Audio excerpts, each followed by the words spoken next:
രാജ്യസഭാ തെരഞ്ഞെടുപ്പിൽ ആരെ മത്സരിപ്പിക്കണമെന്ന കാര്യത്തിൽ മുസ്ലിം ലീഗിൽ തിരക്കിട്ട ചർച്ച.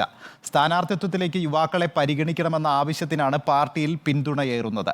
സ്ഥാനാർത്ഥി ആരെന്ന കാര്യത്തിലുള്ള അന്തിമ തീരുമാനം തെരഞ്ഞെടുപ്പ് ഫലത്തെ കൂടി ആശ്രയിച്ചായിരിക്കും. താൻ രാജ്യസഭയിലേക്കില്ലെന്ന PK കുഞ്ഞാലിക്കുട്ടിയുടെ പ്രതികരണത്തിന് പിന്നാലെ രാജ്യസഭയിലേക്ക് ആരെന്ന ചോദ്യം ലീഗിൽ ചൂടുപിടിക്കുകയാണ്. നിരവധി പേരുകളാണ് രാജ്യസഭാ സീറ്റിലേക്കായി പറഞ്ഞു കേൾക്കുന്നത്. PMS രാമന്റെ പേര് ഉയർന്നു കേട്ടിരുന്നുവെങ്കിലും സെക്രട്ടറി സ്ഥാനം നഷ്ടമാകുമോ എന്ന ആശങ്ക രൂപപ്പെട്ടതോടെ ചർച്ച വഴിമാറി. PMS രാം മത്സരിക്കുകയാണെങ്കിൽ സെക്രട്ടറി സ്ഥാനത്തേക്ക് കണ്ണും നട്ട് കാത്തിരിക്കുന്ന പലരുമുണ്ട്. എന്നാൽ ആ അധികാര കൈമാറ്റം ലീഗിലെ മുതിർന്ന പല നേതാക്കൾക്കും താല്പര്യമില്ല. യൂത്ത് ലീഗ് സംസ്ഥാന ജനറൽ സെക്രട്ടറി PK ഫിറോസ്, ദേശീയ ജനറൽ സെക്രട്ടറി ഫൈസൽ ബാബു, മുസ്ലിം ലീഗിന്റെ അഭിഭാഷകൻ ഹാരിസ് ബീരാൻ എന്നിവരുടെ പേരുകളാണ് സജീവമായി ഉയരുന്നത്. ലോക്സഭാ തെരഞ്ഞെടുപ്പിൽ സീറ്റ് ആവശ്യമായി യൂത്ത് ലീഗ് രംഗത്ത് വന്നിരുന്നുവെങ്കിലും യൂത്ത് ലീഗിന് അവസരം ലഭിച്ചില്ല.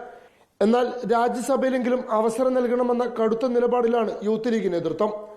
യുവ പ്രാതിനിധ്യം എന്ന ആവശ്യത്തോട് മുസ്ലിം ലീഗ് സംസ്ഥാന അധ്യക്ഷൻ സ്വാദിഖ് അലി തങ്ങൾക്കും അനുകൂല നിലപാടാണ്. അങ്ങനെയെങ്കിൽ രാജ്യസഭയിലേക്ക് ഫിറോസിനും ഫൈസൽ ബാബുവിനും സാധ്യതയേറും. എന്നാൽ ഇവർക്ക് ബദലായി ലീഗിലെ ഒരു വിഭാഗം നേതാക്കൾ പിന്തുണയോടെ PM സ്വാദിഖ് അലിയുടെ പേരും പാർട്ടിയിൽ ഉയരുന്നുണ്ട്. എന്നാൽ ഈ ആവശ്യത്തോട് നേതൃത്വം പുറംതിരിഞ്ഞു നിൽക്കാനാണ് സാധ്യത. പല പേരുകൾ ഉയരുമ്പോഴും ഒരു പുതുമുഖ പരീക്ഷണത്തിന് ലീഗ് നേതൃത്വം ഒരുങ്ങുമെന്ന് തന്നെയാണ് പൊതുവെയുള്ള വിലയിരുത്തൽ. ആ പ്രതീക്ഷയിൽ തന്നെയാണ് യൂത്ത് ലീഗ് നേതൃത്വവും. Reporter Ashkar Ali Karimba, in reporter, Malappuram.